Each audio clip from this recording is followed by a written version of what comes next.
Right before the attacks in San Bernardino, President Obama told CBS that Americans should, quote, stop overinflating the importance of terrorism. ISIL is not going to pose an existential threat to us.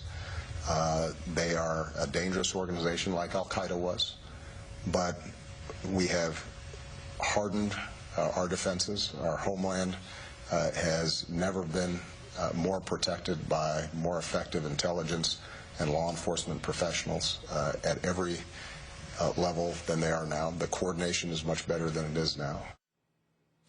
The president not commenting on the fact the Islamic State used social media to cheer the San Bernardino murders. Sympathizers using the America Burning hashtag in Arabic on Twitter.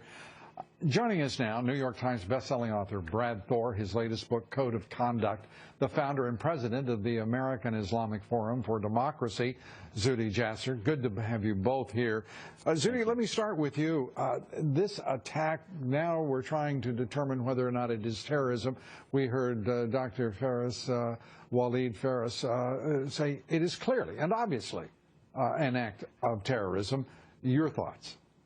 Well, I mean, every time these things happen, we try to get lost. We do get lost sometimes in the details where they traveled, and at the end of the day, the intoxicant is the same one. It is political, radical Islamic supremacism, and it is about the dehumanization of the West, and they're even getting to softer targets now. It's no different than Chattanooga, Ottawa, Paris. Bottom line is we need an intervention, and you can't have an intervention in a community that's addicted to political Islam unless you call it what it is and you get past the denial. And Lou, the president is enabling our denial from dealing with the problem. Yeah, in one instance, CARE, the activist organization for Muslims in America, which, by the way, the United Arab Emirates, among others, has declared it to be even a terrorist organization, had trotted out the brother of the perpetrator before anyone had even, authorities had even talked to him. It was an extraordinary moment. How did they even have such contact to be there immediately? They didn't defer him to the FBI. I mean, it's just sort of bizarre. And yet, you know, listen, we're here in Washington because we have a summit of Muslim reformers that we've met, and we're going to have a declaration tomorrow to put groups like CARE on notice that it's not just about condemning the violence, it's about condemning the supremacism of Islamism, the caliphate, jihad, and that's how you measure what's behind what they're doing. Well, there are over 3,000 mosques in this country, Brad Thor, as you know. They have doubled since September 11th.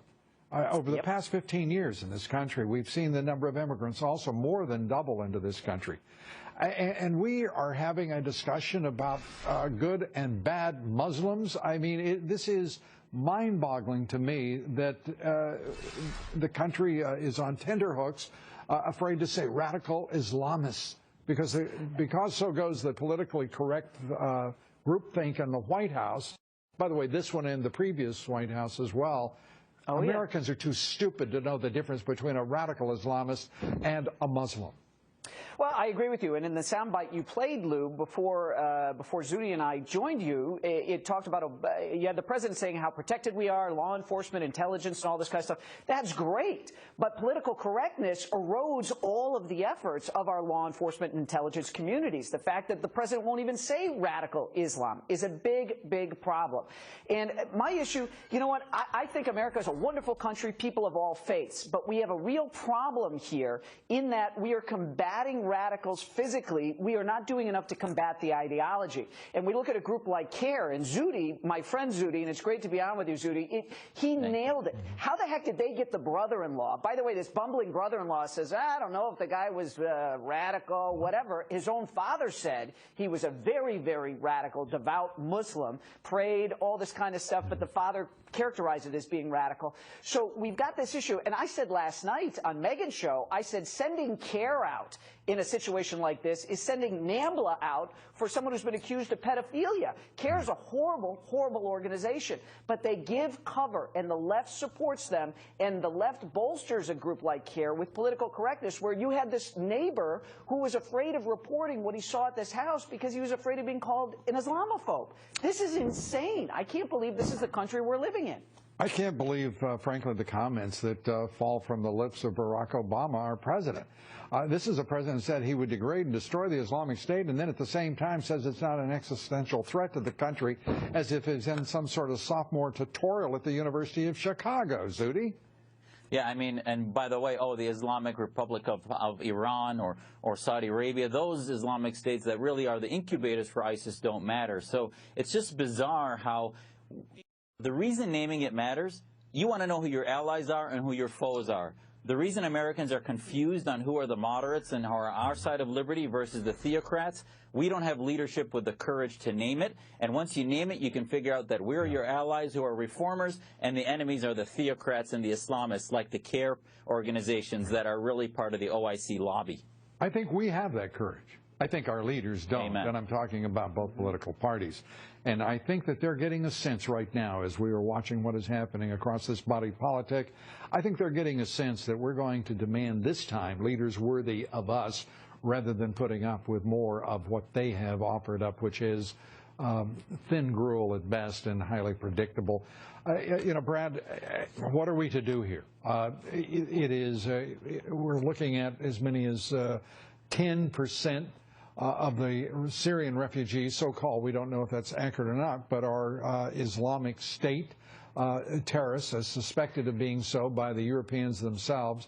We have a governor of Texas today filing suit against this government, the federal government, because they basically said, no matter what you want, Governor Greg Abbott, we're going to send you Syrian refugees. And like New Jersey, we won't tell you where they're going either. That's right. The other kind of thing. Catholic charities and the government are stashing people all they know over. Better than, telling them, They know better than we unwashed, you know, just working men and women, folks, citizens. Our betters. Lou, my problem here is that if Nissan had a car, all right, or if Nissan vehicles had a defect where they sped up and swerved into oncoming traffic and disabled the braking system, we'd go, wait a second, 10% of cars do that from Nissan? Let's halt all imports of Nissans until they fix that problem. I wouldn't say, hey, Lou, Brad Thor here, how are we going to fix these Nissans? Not my problem, not your problem, Lou. It's Nissan's problem. So I don't understand why we are putting pressure on the Muslim nations that have sent these bad guys here. Why are we not saying, hey, you know what, we're going to put economic strangleholds on you. We're going to do what needs to be done to force a reformation in Islam, because Judaism has had a reformation, Christianity has had a reformation, and I love Zuhdi Jasser to pieces, but Zuhdi Jasser alone can't force a reformation in Islam, and that's the only thing that's going to fix this. Well, tomorrow, watch our press conference, Brad. There's many of us moving to reform. We just need the platforms. Thank you. Zuhdi, thanks for being with us. Brad, thank you very much. You bet.